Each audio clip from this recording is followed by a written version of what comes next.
Hey, what's up? Recently, there's a lot of drama surrounding critically acclaimed and award-winning daddy Pedro Pascal. About 2 weeks ago, he had a mass unfollowing due to a post he made about trans people. It was a trans-positive post that resulted in a lot of goobers hate-bombing the comments. This, in turn, brought a lot of allies into the comments to lay down the proverbial smackdown. I want to take some time to look at some of the funnier comments in this drama, but I also want to talk about some of the positive things that can be taken away from this. But first, just let me catch up to speed on his lore. Pedro Pascal has a trans sister, of whom he's very supportive. And kind of like how SpongeBob defends Krusty Krab, in no way does he try to hide his support either. An absolute banger quote in reference to this is, "I can't think of anything more vile and small and pathetic than terrorizing the smallest, most vulnerable community of people who want nothing from you except the right to exist." Reading that, you might envision a Giga Chad looking, hyper handsome, 8-foot tall man, but you would be wrong. And that's because he's actually a 5'9" Giga Chad hyper handsome looking guy. What makes it so special is Pedro Pascal is currently a big time actor, so his image is literally his moneymaker. Also, here's a kick for no specific reason.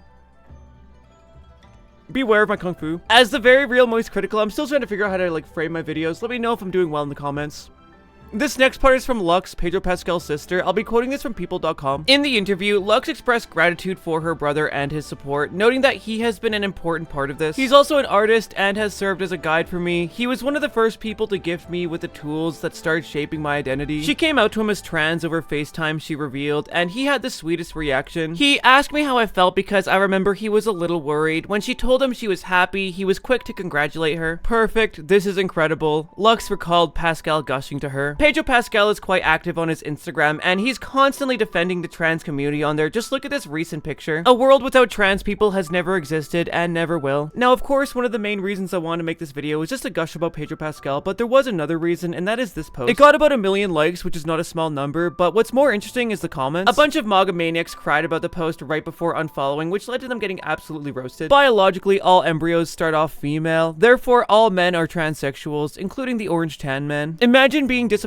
that Pedro Pascal is a good person. This absolute slam dunk of a comment from Pedro Pascal was mentioned earlier, but just like that annoying cousin at your birthday party, I'm gonna go for the double dip even though I don't have to. This comment right here reads, "Trans rights are human rights," with about 11,000 likes. Anyone else arrive here because they heard the garbage was leaving? Could his flag get any greener? The answer to that is no. I'm here for the MAGA tears. Since those leaving because of this post announced their departure, I figured I'd announce my arrival, now following you because of this post. Pedro, as a mom of a trans son, thank you for your support of your sister and all trans folks. What's very important to note is a lot of these positive comments aren't from trans people. Even if it feels like it, trans people aren't alone. Not to mention you have me, Moist Critical, as your ally, so check this out. Look at that. Look at that. See the karate chop? I mean, you feel safe yet? You should. If we could just get all 887,000 likers to vote next election and every election, we can get out of this mess. Don't tell me that the "we can still be friends even though we disagree" people are hating on Pedro because they disagree. The irony. The truth is they never believed it to begin with. They just want to morally high horse you. Being a mega lame-o is like getting on a high horse with a blindfold on, then being directed off a cliff by your leader. The direction is bad for everybody, but at least some people gotta feel good about themselves along the way. The reason why I wanted to go into this post so much is because it's a goldmine for positivity, but this next one's just really funny, so I want to show you it. All the people saying they're unfollowing, LMAO, this isn't an airport, you don't have to announce your departure. An astute observer like me would notice that this post has the Krabby Patty formula for making narcissists mad. I'm gonna be completely honest, that post had me sincerely smiling for the first time in 30 years. That's right, I, Moist Critical, only smiled when I was a baby, but that's because I was too much of a man to cry. I'm gonna just look at this box up.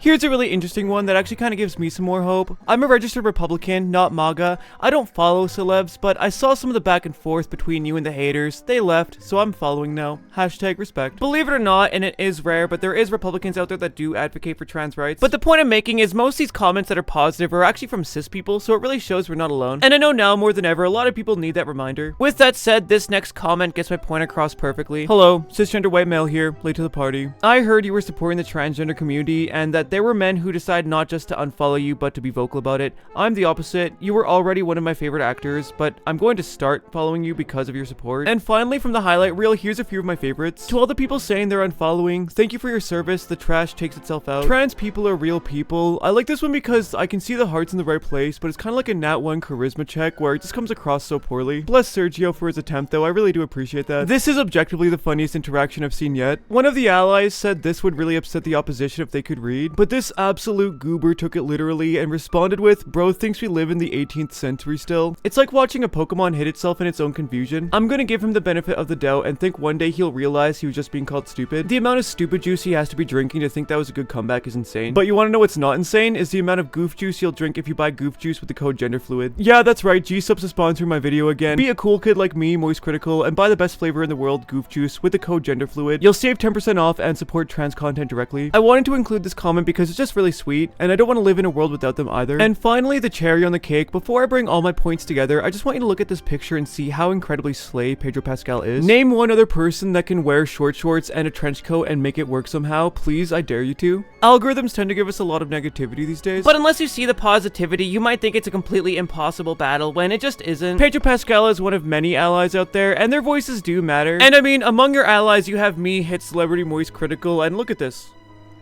Look at that. You see that? That's for transphobes. That's right. It's probably obvious already, but I got a black belt. I mean, check this out.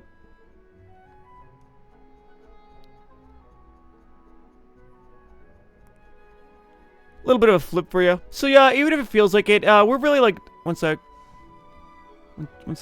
We're really not alone. And if you don't mind for a second, I just want to gush about how amazing an ally Pedro Pascal is. Something you might have heard before is in The Mandalorian, Pedro Pascal's co-star was outwardly transphobic, going as far to mock pronouns in her Twitter profile using beep, bop, boop. But what you might not know is, and what I find the most interesting, is Pedro Pascal actually tried to educate her on trans people and coerce her into not being a bag of douche, which I mean is pretty special. Taking the time to not only stand up for his beliefs, but educate someone on the matter over the course of weeks is not something he had to do, especially for a coworker. Now, unfortunately, as you may know, she never came around and only cemented her hatred, but she did get fired, so that's pretty cool. This next part has one of his most quoted lines about being an ally, and if I'm being completely honest, I think this line goes harder than any other ally's line. Alright, this is where the line came from. This comes from a question regarding Pedro Pascal's sister, Lux. When asked about how she was handling the public reaction to her transition, he told Esquire that it wasn't his place to speak on her behalf, but that she is and always has been one of the most powerful people and personalities I've ever known. He noted that he's always looking out for her, adding, "My protective side is lethal, but I need her more than she needs me." This line right here goes harder than SpongeBob's colorful pretty powders. We need a photocopying machine creating an army of Pedro Pascals, and we need it now. Somewhat of a side note is Pedro Pascal's sexuality is actually speculated at the moment. Due to the allyship and never being seen in public with a female partner, some people think that he might actually be gay. But in my professional opinion, with years of research and degenerate scientists help me out, we've come to the conclusion that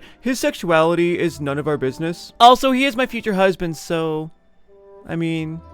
He's gotta be straight, right? I guess I can boy mode if not. Not long ago, I actually did a tier list of my favorite male allies on one of my streams and had the Twitch community decide which was their favorite. Unfortunately, Pedro Pascal didn't win, but I want to mention a few of them here. Matthew Mercer is a legendary D&D dungeon master, so of course he's pro-trans. Notably, he's included trans characters into his world. Daniel Radcliffe is a super strong ally, ironically known most for his starring role in Harry Potter. The writer of Harry Potter, J.K. Rowling, has clearly lost the plot whenever her own protagonist speaks out against her. Daniel Radcliffe actually worked with the Trevor Project for about 12 years. One of my personal favorites is John Oliver, star of the Last Week Tonight Show, and I really recommend watching that show if you haven't. David Tennant is such a trans ally that he actually stopped J.K. Rowling from featuring in a Doctor Who story. A while back now, Bill Nye the Science Guy made a return to YouTube trying to teach people about advanced gender, and basically, you know how that went. The point is, Bill Nye the Science Guy is an ally, and that's pretty cool. One of the most surprising allies to me was Will Ferrell. Will, are you going to continue waving this rainbow flag? Just wait.